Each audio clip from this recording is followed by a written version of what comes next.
नहीं रहा। और ये क्या है?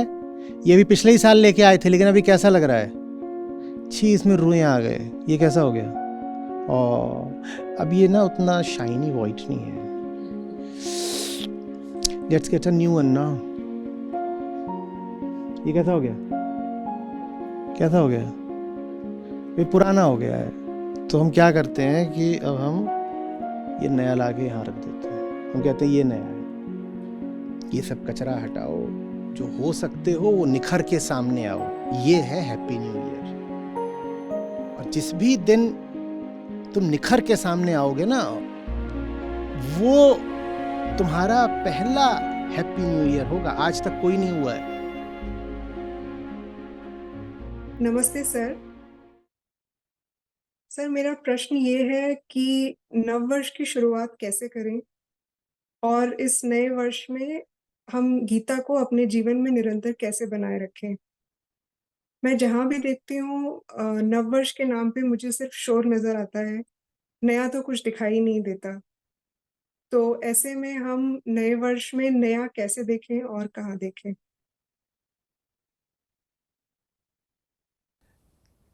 क्या पुराना है पहले तो ये पहचानना पड़ेगा ना। जो इस साल के दिसंबर में भी था, मई में भी था, जून में भी था, 2022 में भी था, 21 में भी था, 20 में भी था, पहले तो वो सब पहचानना पड़ेगा ना। नया अपने आप में कुछ होता नहीं है। नएपन की तलाश सबको है, पर पुराना बना रह करके।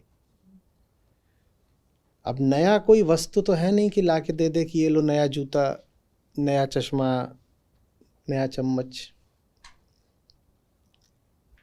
पुराने से ऊब जाना ही नयापन है।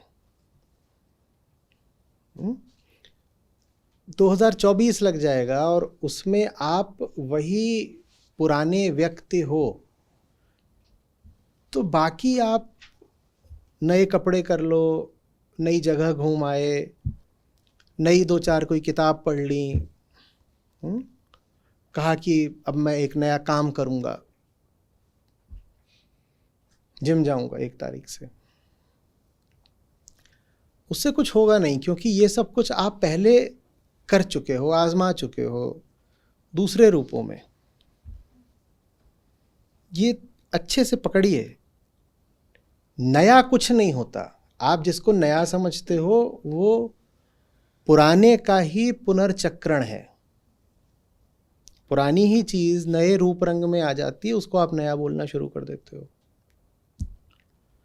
और हमारे जीवन में सब पुराना ही पुराना है, क्योंकि वो हमारा है। हम बदल नहीं रहे, तो हम जो कुछ भी नया पकड़ रहे हैं वो वास्तव में नया नहीं है, वो पुराने का ही नया चेहरा है। नया साल भी आप मनाते हो तो यही नया साल आपने अभी 1 साल पहले भी तो मनाया था ना। तो नया साल भी तो कितना पुराना है। नया साल पुराना है, बदल गया है बस क्या, एक अंक। 3 बदल के 4 हो गया। कोई व्यक्ति जब ऊब जाए, कहीं पर देखे कि बहुत उत्सव और रौनक चल रही है नए साल के नाम पे, और ऊबा बैठा है, कोई पूछे कि क्या बात, इसलिए क्योंकि ये नया साल बहुत पुराना है। मुझे सचमुच नया साल चाहिए। मुझे सिर्फ संख्या का हेर फेर थोड़ी चाहिए कि 2023 को तुमने लिख दिया 2024।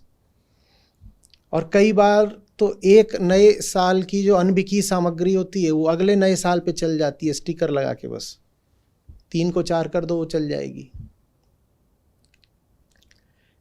ये नया साल कितना पुराना है, कितना उबाऊ है। जब आपको दिखने लगता है कि सब पुराना ही पुराना है, हम अपने को ही धोखा देते रहते हैं, कभी कपड़े बदल के, कभी संख्याएं बदल के, कभी नाम बदल के, कभी काम बदल के, तो नएपन की शुरुआत होती है। वो नयापन ऐसा नहीं है कि आपने अपनी हस्ती में कुछ जोड़ लिया, कोई नया काम पकड़ लिया, कोई नया विचार पकड़ लिया। वो नयापन वास्तव में बस पुराने से मुक्ति का नाम होता है। नया आपको मैं कहाँ से कुछ दे दूँ, ये नया है क्या? इसमें क्या नया है? ये धातु है, ये धातु बहुत संभव है कि ये रिसाइकल्ड हो, नहीं भी है मान लो सीधे सीधे ये ओर से आ रही है, खनिज से, तो मिट्टी से आ रही है, मिट्टी नई है क्या? इसमें नया क्या है? मनुष्य ने पात्र तो न जाने कब से बनाए हैं, और जब पात्र नहीं होते थे तो जीव ऐसे अपने हाथों में अंजुलि बना करके पी लेते थे। इसमें और इसमें नया क्या है? हम नहीं बदल रहे तो हमारी जिंदगी में कुछ नया बदलाव कैसे आ जाएगा? अपने पुरानेपन को त्यागना होता है। यही नए का उत्सव है। पुराने को हटाना ही नए को आमंत्रण है। आमंत्रण भी मैं गलत बोल रहा हूं। जानने वालों ने इसको बड़े एक रोचक तरीके से कहा। उन्होंने कहा वो जो नया है ना, वो सबसे पहले से मौजूद है। पुराना नए के बाद आया है। फिर से बोलो, क्या बोला? बोलो नया पहले से था, पुराना नए के बाद आया है। नया पहले से था, पुराना नए के बाद आया है। अच्छा चलिए इलाज करवाते हैं आपके दिमाग का। बेचारे ज्ञानियों के साथ यही होता है, कुछ बोल रहे हैं तुरंत उनके दिमाग के इलाज की बात शुरू हो जाती है। बोले हाँ ऐसा ही है, ऐसा ही है। नए को अभी नहीं आना है, नया तो पुराने से भी पुराना है। नया पहले से था। आप सोचते हो पुराना रखा हुआ है और अब कुछ नया करेंगे, नहीं नहीं नहीं नहीं, नहीं। नया है, पुराना उसके ऊपर बैठ गया है। नया है, the new is that which is. जो है उसी को कहते हैं नया। नया है, पुराना उसके ऊपर धूल की तरह बैठ गया है। और धूल भी ऐसा नहीं कि थोड़ी सी धूल, धूल की परत दर परत ऐसे सख्त होके पपड़ी बन के चढ़ गई है उस पर। तो नए को लाना नहीं पड़ता, नए को अनावृत करना पड़ता है, उद्घाटित करना पड़ता है। कैसे? पुराने की पपड़ियां उतार उतार के। ये है नए का उद्घाटन। इसलिए मैंने कहा नए को आमंत्रित करना, ये बात बहुत सटीक नहीं है। आमंत्रित तो उसको किया जाता है जो कहीं दूर का हो, बाहर का हो, जो गैर मौजूद हो, उसको आमंत्रित करके कहते हैं कि आ जाओ। नया तो वो है जो पुराने से भी पहले से मौजूद है, उसको आमंत्रित क्या करोगे? उसको बस उद्घाटित किया जाता है, रिवील करते हैं, उसको डिस्कवर करते हैं। उसके ऊपर कवर चढ़ गया है। किसका कवर चढ़ गया है? धूल का कवर चढ़ गया है, तो उसको डिस्कवर करते हैं। पुराने को हटाओ तो नए की डिस्कवरी होती है। और हमारा क्या तरीका है? हमारा ऐसा है, देखो ये मान लो ये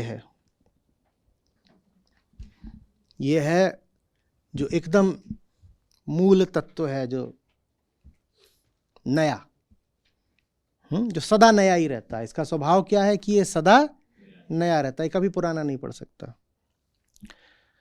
अब इस पर बहुत सारी चीजें जम गई। ये जम गया डुम। बताओ नया किसको दिख रहा है? नया किसको दिख रहा है? नया तो किसी को दिख नहीं रहा। और ये क्या है? ये भी पिछले ही साल लेके आए थे, लेकिन अभी कैसा लग रहा है? छी, इसमें रुएं आ गए। ये कैसा हो गया? और अब ये ना उतना शाइनी वाइट नहीं है। Let's get a new one ना। ये कैसा हो गया? कैसा हो गया? ये पुराना हो गया है। तो हम क्या करते हैं कि अब हम ये नया ला के यहाँ रख देते हैं। हम कहते हैं ये नया है, और जो सचमुच नया है वो नीचे रो रहा है बैठ के, कह रहा है अरे कोई इधर भी देख लो। हम नए के नाम पर पुराने को कायम रखते हुए उसके ऊपर कोई और पुरानी चीज डाल देते हैं जो उस वक्त नहीं लग रही होती है। अब अगले साल क्या करोगे? अगले साल क्या करोगे?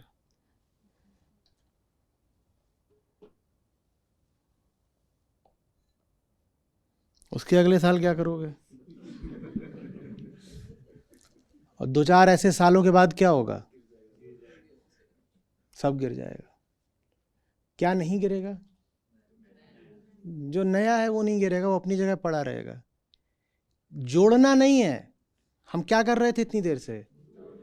किसके ऊपर जोड़ रहे थे? हम पुराने के ऊपर पुराने को ही जोड़ रहे थे। हम पुराने के ऊपर ऐसे पुराने को जोड़ रहे थे जो अभी नया लगता है। जोड़ना नहीं है, घटाना है और फिर बजानी है ताली। नया एब्स जैसा होता है। कैसा होता है? एब्स जैसा। कोई है दुनिया में ट्रेनर जो बोले कि मैं तुम्हारे एब्स जोड़ दूंगा? तो मैंने बोला अपने ट्रेनर से एक बार, मैं बोला क्या शानदार एब्स हैं, क्या बढ़िया एब्स हैं आपकी। तो बोला हैं तो आपकी भी बहुत शानदार, बस आच्छादित हैं, ढकी हुई हैं। ऐसा नहीं कि आपके नहीं हैं, ऐसा नहीं कि किसी के भी नहीं है। बस मेरे पास सिर्फ एब्स हैं और आपके पास एब्स के अलावा भी बहुत कुछ है जिसने आपकी एब्स को ढक रखा है। तो नया एब्स जैसा होता है। उसके ऊपर जो कुछ चढ़ गया है वो हटाना होता है। एब्स कहीं से जोड़नी थोड़ी होती हैं कि गए हैं और एब्स में भी सिलिकॉन लगवा के आ गए और बढ़िया दिखाई दे रही हैं तो फूली फूली फूली फूली।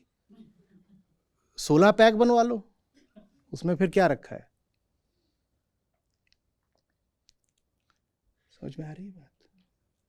फालतू की चीज हटानी है। तो फिर जो शेष रहता है आप पाते हो नवीन है, सुंदर है। कल हम बात कर रहे थे ना कि अहंकार एक अधिकता है, एक्स्ट्रा, आधिक्य, वो जिसकी जरूरत नहीं पर है। तो जो नया है अगर वो एब्स जैसा है तो अहंकार किसके जैसा है? चर्बी। लिखो, नया एब्स है और अहंकार चर्बी है। इसलिए वेदांत की प्रक्रिया नेति नेति की है। वेदांत क्या है? जिम, जहां अहम नाम की चर्बी हटाई जाती है। गुरु कुछ सप्लीमेंट्स बता सकता है, कसरत के तरीके बता सकता है, लेकिन कसरत का दर्द तो आपको ही सहना है। और जो कसरत का दर्द नहीं सह सकता उसका ना तो कोई ट्रेनर कुछ कर सकता है और ना खान पान। आप सोचो मैं खा पी के एब्स बना लूंगा तो होगा क्या? कसरत कर नहीं रहे, खा पी बढ़िया रहे हो तो क्या होगा? बढ़िया वाले।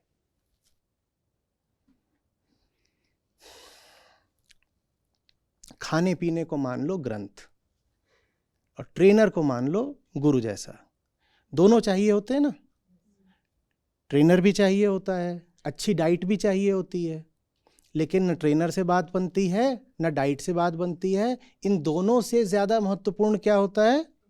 एक्सरसाइज, जो खुद करनी पड़ती है। कैसी विचित्र स्थिति होगी कि ट्रेनर रोज आता है, बंदा उसके पास कभी नहीं जाता है। हाँ, लेकिन उसने जो खाने पीने की चीज़ें बताई हैं वो खूब खाता है। कैसे?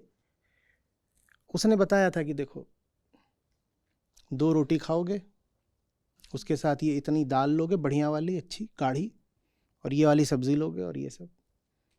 बंदा वो सब खाता है जो ट्रेनर ने बताया। अपना साधारण खाना खाने के बाद तो वो आमतौर पर खाया करता था 6 पराठे, भगोना भर के, कटोरा नहीं, भगोना भर के दाल, कड़ाही भर के सब्जी, वो सब वो खाता ही है। जो वो पहले करता था वो तो है ही मौजूद, वो नहीं हटाया गया। जो पहले की चीज थी वो तो है ही। और ट्रेनर ने क्या बताया था? 2 रोटी, दाल और ये वो बाकी चीजें वो खाता है उसके ऊपर से।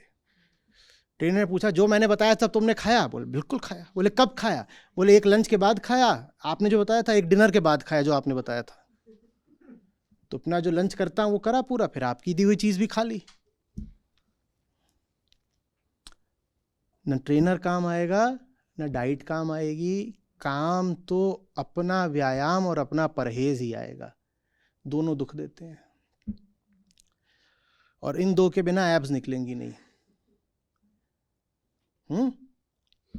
मेहनत करो, उसमें भी दर्द होता है, और खान पान में परहेज करो, उसमें भी दर्द होता है। और उसमें न तो मशीन काम आ सकती आपका दर्द बांटने के लिए, न ट्रेनर काम आ सकता, न कोई और चीज़ काम आ सकती हो, तो खुद ही भुगतना पड़ता है। जो भुगतने को तैयार हो उसको वो नई चीज़ मिल जाती है। जब नई चीज़ मिल जाती है तो कह लो कि कुछ न्यू हो गया।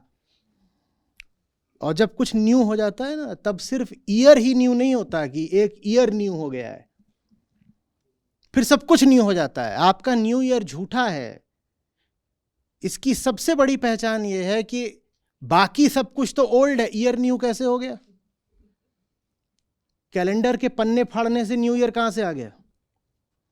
जब न्यू आएगा तो सब कुछ न्यू के ही रंग में नहाएगा। ऐसा थोड़ी है कि सिर्फ ईयर न्यू हुआ है, हैप्पी न्यू ईयर, और मुंह वैसे ही है बिल्कुल, हाँ, उतरा उदास गंधाता, जैसा 6 महीने पहले था। जब न्यू आएगा तो ईयर भी न्यू हो जाएगा, स्माइल भी न्यू हो जाएगी, आई भी न्यू हो जाएगी, ईयर भी न्यू हो जाएगा, सब न्यू होगा ना। जब आप ही न्यू नहीं हुए तो ईयर कैसे न्यू हो गया? ये नहीं समझ में आएगा लोगों को, कहेंगे ये कैसी बातें कर रहे हैं। अरे हम कुछ करें ना करें, ईयर तो न्यू हो गया ना। जाओ तुम नाचो। तुम्हारे जैसों की वजह से ही तो दुनिया का कारोबार चल रहा है। तो क्या एक बार कहावत बोली थी कि एक थे शिष्य जी और एक थे गुरु जी। तो गुरु जी ज्ञान देने निकले, शिष्य जी पीछे पीछे, और जब ज्ञान दें तो 10 में से एक ही आदमी सुने और 100 में से एक ही आदमी गुने। तो शिष्य को बड़ी निराशा हुई, तो उसने गुरुजी से कहा, गुरुजी आप इतनी मेहनत करते हो, ये 100 में से 99 लोग तो कुछ समझते नहीं। तो गुरुजी बोले, सब कुत्ते बनारस चले जाएंगे तो दोना कौन चाटेगा? गुरुजी जा रहे होंगे बनारस की यात्रा पे, लोगों को आमंत्रित कर रहे होंगे कि आओ हमारे साथ काशी चलो, तुम सब भी चलो। काहे को आए? बोले कोई मेरे दुकान है, बोल रहा मेरे घर में ब्याह है, कोई कुछ और बोल रहा, अपना बता रहे हैं।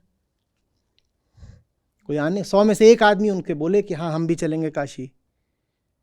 तो शिष्य परेशान था। गुरुजी बोले, सब कुत्ते बनारस ही चले जाएंगे तो दोना कौन चाटेगा? दोना चाटने वाला भी तो कोई चाहिए ना।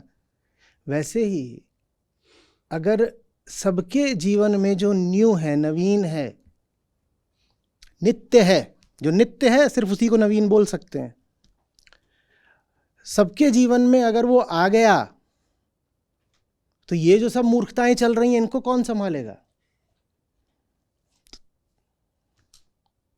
पर आप प्रश्न पूछ रहे हो तो आपको कह दे रहे हैं। ये हैप्पी न्यू ईयर करने से न तो कुछ हैप्पी हो गया और न कुछ नियर हो गया। रही बात ईयर की, तो वो तो 3 का 4 है।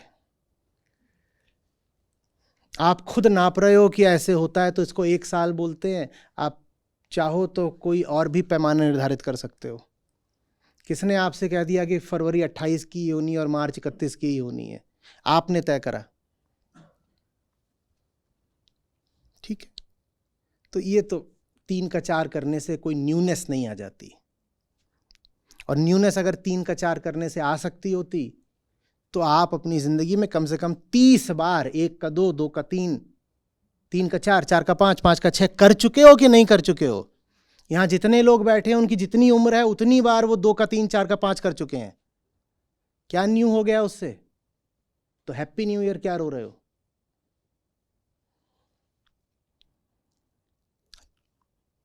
एब्स बनाओ, एब्स। गलत आदमी ये सलाह दे रहा है, पर फिर भी देखो, इतनी बार समझाया, हमारा अधिकार तो प्रयास पर है, तो मैं भी प्रयास कर रहा हूँ। आप लोग आए होगे तो आपने देखा होगा, मैं वहीं पे था, वहाँ। हाँ, तो ये मैं हैप्पी न्यू ईयर की तैयारी कर रहा हूँ अपनी, नीति है वो मेरी, जिम में ही था मैं। समझ में आ रही है बात? नए वगैरह का गाना गाना छोड़ दीजिए, पकड़िए कि जीवन में क्या क्या सड़ा पुराना गंधाता मौजूद है, उसको हटाओ बाबा। साफ खाल पैदा नहीं करनी पड़ती, गंदगी रगड़ रगड़ के हटानी पड़ती है। हमें पपड़ियां जम गई हैं, रगड़ो उसको। यही है हैप्पी न्यू ईयर। ये थोड़े कि खाल गंदी है, पपड़ी जमी हुई है और उसके ऊपर क्या मल दिया, मॉइस्चराइजर लगाओ, मॉइस्चराइजर, और क्या क्या आता है, कंडीशनर लगाओ, और क्या आता है, पेंट लगा दो, जो भी आता है सब लगा दो उसके ऊपर। यहां पे इंच भर की पपड़ी जमी हुई है और उसके ऊपर कई तरीके के लोशन और मोशन लगाए जा रहे हैं। क्या कुछ और भी आता है? सनस्क्रीन भी लगा दी, और सन कह रहा है अरे स्क्रीनिंग तो हो ही रही थी, कौन सा मैं खाल तक पहुंच पा रहा था, धूप बोल रही है, सबसे बड़ी सनस्क्रीन तो तुम्हारी पपड़ियां थी, उसके ऊपर सनस्क्रीन काहे को लगा रहे हो?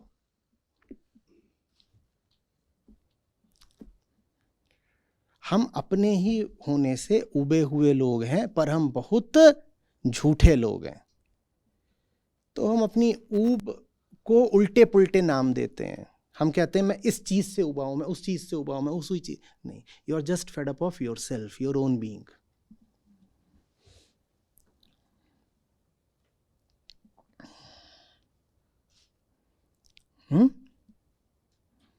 ये सब कचरा हटाओ, जो हो सकते हो वो निखर के सामने आओ। ये है हैप्पी न्यू ईयर।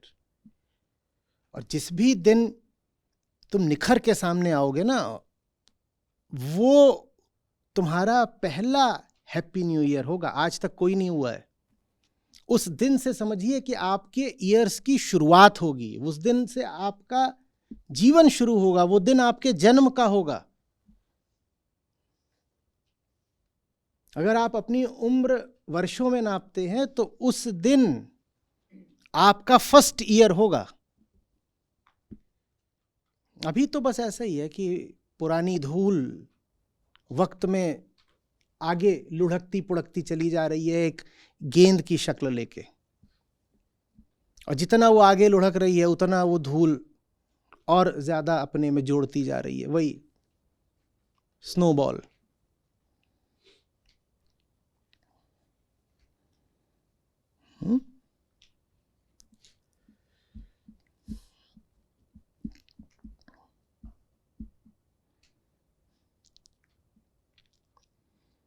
ये किसी काम का जवाब तो था नहीं। नहीं सर, समझ आ गया। चलिए, अच्छा है, समझ आया तो। Thank you sir. जी। आज ही मैं फर्स्ट टाइम सीख शेयर कर रही हूँ अपनी। वैसे मैं आ चुकी हूँ सेशंस, 2 सेशंस मैंने अटेंड किए आके, लेकिन अभी तक मैंने ऑनलाइन स्क्रीन पे सीख शेयर नहीं किया था। जी जी, बहुत बढ़िया, बोलिए। आज तो आज के सेशन से मैं 3-4 लाइन बताना चाहूंगी कि जैसे कि आज आचार्य जी एक डायलेक्टिक्स के फॉर्म में हमें बताएं कि बीइंग, नॉन बीइंग और बिकमिंग, जिसमें बीइंग हम आत्मा को संबोधित कर रहे हैं, नॉन बीइंग अहम, और बिकमिंग यानी जगत। तो इसमें एक पॉइंट था कि अहम का तो अपना कोई अस्तित्व नहीं होता, तो वो हमेशा सत्य के विरोध में ही रहकर जिंदा रह सकता है, और उसी से हमारा एक अस्तित्व बन जाता है कि एक तो हम परेशान रहते हैं और हमें ऐसा लगता है कि हम जिस तरफ जा रहे हैं वहां से हमारी परेशानी मिट जाएगी। और इसी से संबंधित कि अहम यानी वो इनफाइनाइट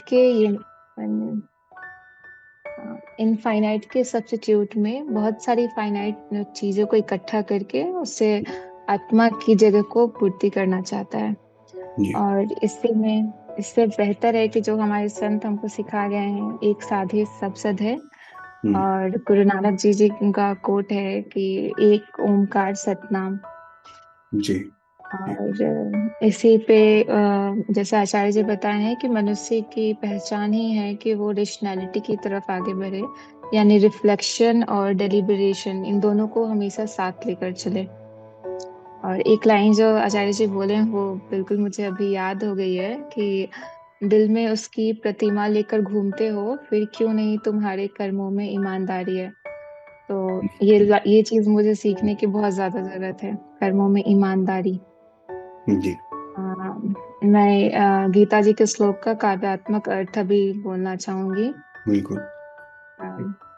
आत्मज्ञान के प्रकाश में अंधे कर्म सब त्याग दो, निराश हो निर्मम बनो, ताप रहित बस युद्ध हो। धन्यवाद। धन्यवाद सत्या जी। बहुत अच्छा किया आपने कि आप आई हैं सीख शेयर करने, आगे भी आप आती रहिए। जरूर, थैंक यू।